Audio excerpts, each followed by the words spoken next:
Please don't forget, if you enjoy this video, then press the like, and I'd love you to subscribe, and if you have any comments, then write them down below.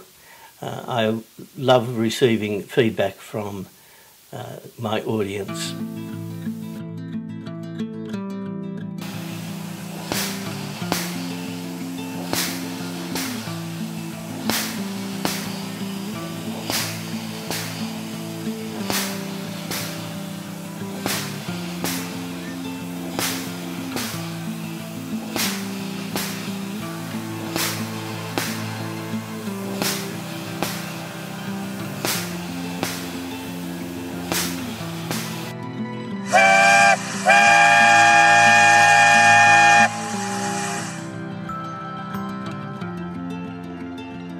The invention of the steam engine.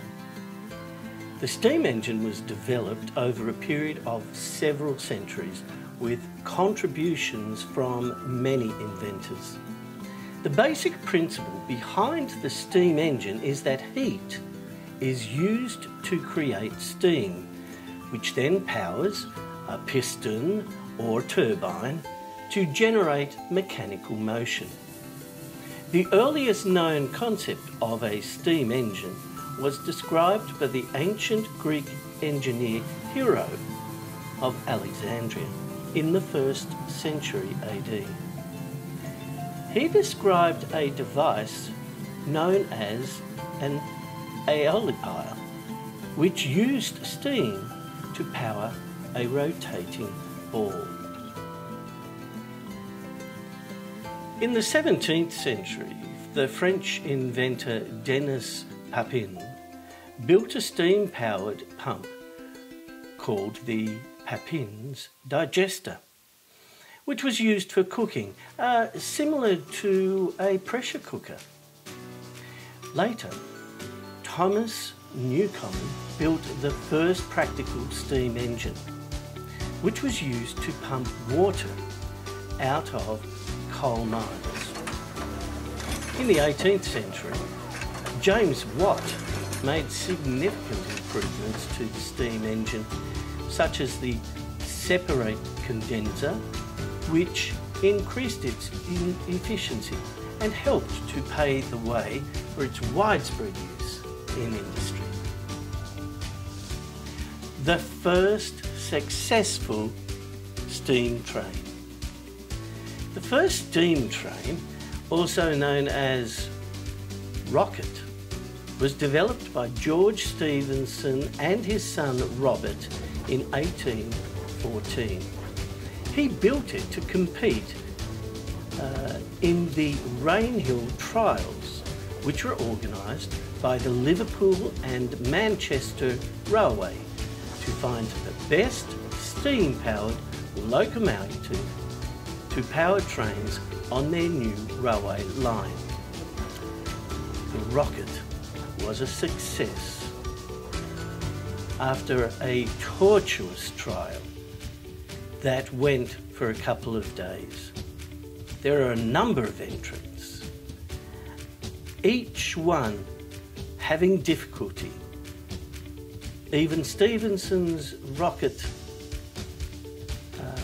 failed a number of times, but eventually it succeeded, more by chance, I do believe, and it was chosen as the winning design. This event marked the beginning of the steam railway system. Predecessors to Stephenson's rocket. There were several steam locomotives built before George Stephenson's rocket. Even himself, he had built a number of predecessors. However, most of them were not as advanced as the rocket and were not used for regular passenger or freight transportation. Some examples include the Penny Darren, built by Richard Trevithick in 1804. It's considered the first steam locomotive to run on rails. It was used to haul iron from Penny Darren Ironworks to a canal in Merthyr Tydfil, Wales. The Blucher, built by George Stephenson in 1814, which was one of the first steam locomotives to be used for hauling coal. The Salamanca, built by George Stephenson in 1812, which was used on a railway in Spain for hauling coal.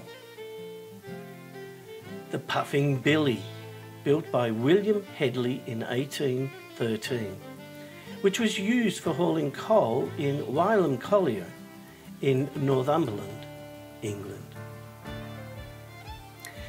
It should be noted that those early steam locomotives were not as efficient and reliable as the rocket, and they were not used for regular passenger or freight transportation.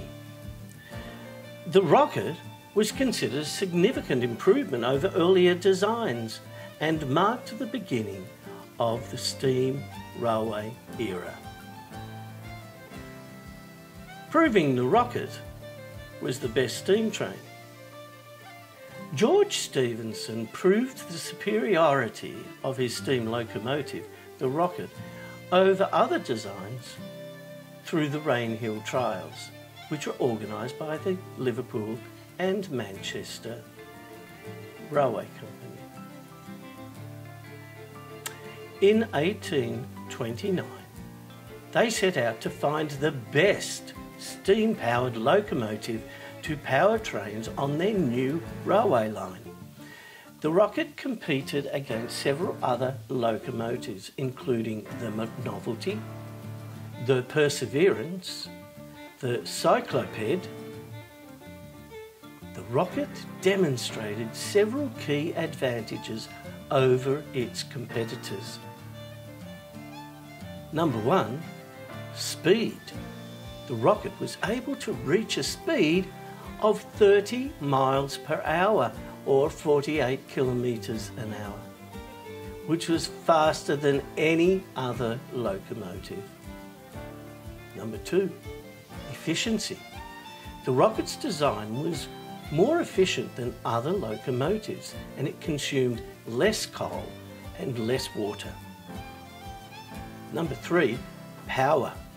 The rocket was able to pull a load of 3 times its own weight, which was more than any other locomotive in the competition. Number 4, reliability.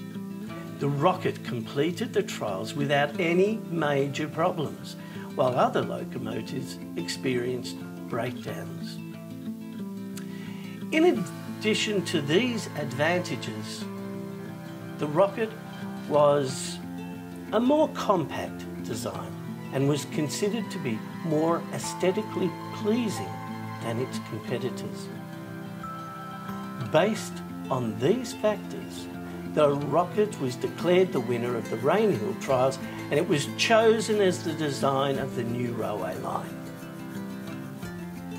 This success demonstrated the superiority of the rocket and helped to establish George Stephenson as one of the leading figures in the steam railway industry.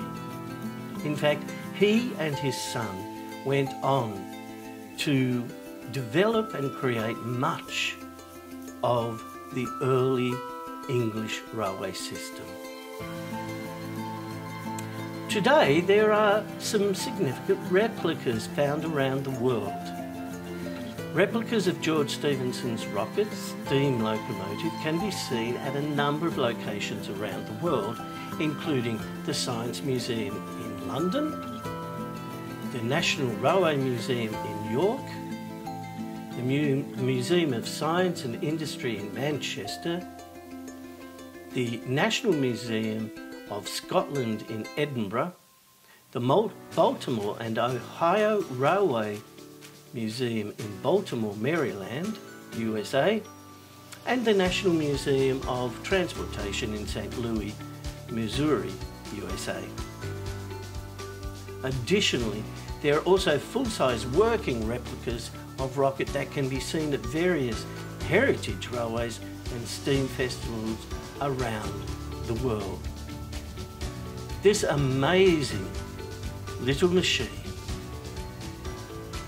was the beginning of what was to become an incredible revolution in transportation and leading to the development of many countries. A change in the way people lived, how industries operated, and impacted society in a very influential way.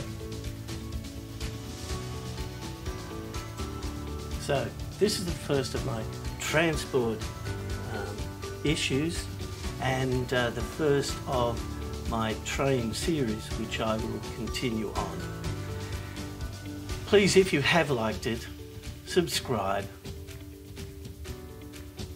ring that bell, press the like button. The algorithms in YouTube are based on the number of people who view and the people who show likes, and I want to build this channel so that it's informative for many, many people. Please also note that on my channel I have a This Week in History series, and I'm currently doing a music series as well. So you might like to look into those. It's been wonderful to see you again. It's a long time actually since I've done a solid history video, and it's been a real pleasure to be with you again. So take care, and until next time, reminisce with Terry.